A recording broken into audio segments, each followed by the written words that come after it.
Boleh, Okey, boleh. Ustaz. Boleh Ustaz. Kan? Okey, right. Okey, nampak Kan? suara ya? Okey. Nampak. Clear. Bismillahirrahmanirrahim. Assalamualaikum warahmatullahi wabarakatuh dan salam sejahtera kepada pelajar-pelajar, ibu bapa, guru-guru dan rakan-rakan tenaga pengajar daripada German Malaysia Institute. So yang pertamanya saya Abdul Rahman bin Abdul Ghani, salah seorang tenaga pengajar di bahagian Mechanical Engineering Department. Kita kata lebih kurang ada 7 tahun pengalaman industri dan 5 tahun di bidang akademik lah di JMI. So bidang pengkhususan saya adalah tool and die technology. Kan? Tool and die. Tapi alhamdulillah saya masih hidup. Tool and die technology ni apa? Tool and die technology ni adalah teknologi acuan tekan logam. So basically untuk menghasilkan komponen logam. Kalau untuk bidang acuan ni sebenarnya kita ada dua. Nanti kawan saya akan terangkan pasal mol dan kemudian saya akan terangkan pasal tool and die technology. Bidang penghasilan acuan untuk menghasilkan komponen daripada logam. Kalau kita tengok, kita imbas balik gambar yang gambar Encik Faizal tadi, gambar kereta tadi, ada banyak komponen dalam kereta ni sebenarnya dihasilkan daripada kepingan logam.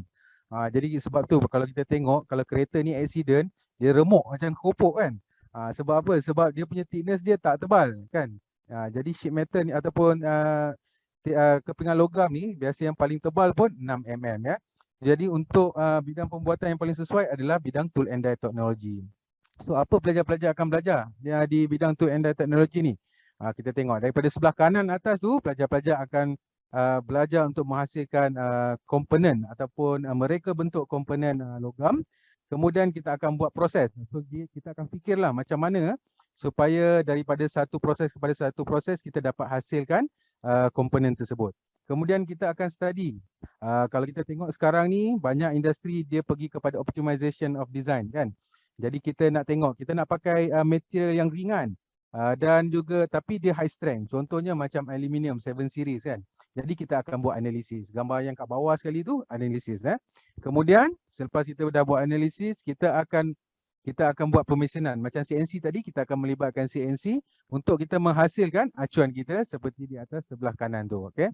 Jadi semua skill ni akan dipelajari oleh pelajar-pelajar tool and die. Okay? Alright. InsyaAllah lebihnya kita akan jumpa di free trial class.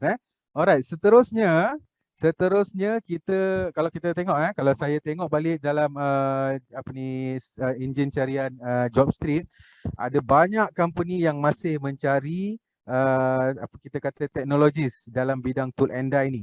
Ada banyak company-company besar yang offer ataupun yang menawarkan gaji yang alhamdulillah kita kata nak kaya sangat pun tak, tapi dia yang terbaik lah. Ada yang offer gaji 2,500 hingga 4,000 kan. Kalau contoh macam Personal Kelly ni, ini di Johor, dia offer tooling manager daripada 10,000 sampai 14,000 kan. Oh sedap ni, 5K lah gaji dia kan. Lepas tu contohnya company Stanley ni kalau kita pergi dekat kedai ataupun hardware, kita akan jumpa banyak peralatan yang dihasilkan oleh company Stanley ni. Contoh macam kat Negeri Sembilan ni, dia offer 4,000 hingga 6,000 Alright, jadi maksudnya kat sini kalau kita tengok bidang tool and die ni dia masih memerlukan tenaga mahir tenaga mahir lah, especially daripada lokal ya. So jadinya saya sebagai seorang tenaga pengajar ada cabaran lah kat sini. Saya sebelum ni ramai student lelaki dalam tool and die ni kan. Adalah 1-2 orang perempuan dalam bidang tool and die ni. Orang tanya sesuai tak sesuai. Perempuan atau lelaki semua sesuai. Jadi untuk semester akan datang saya bagi cabaran kepada student-student perempuan untuk sama-sama join tool and die di JMI ya. So saya rasa untuk penerangan yang lebih lanjut kan apa yang kita ada dekat JMI dalam bidang tool and die ni kita jumpa di free trial class. Okay. So akhir kata assalamualaikum, terima kasih banyak. Jom masuk JMI, German Malaysia Institute. Tool and die ya, jangan lupa. Terima kasih banyak Cik Faizal.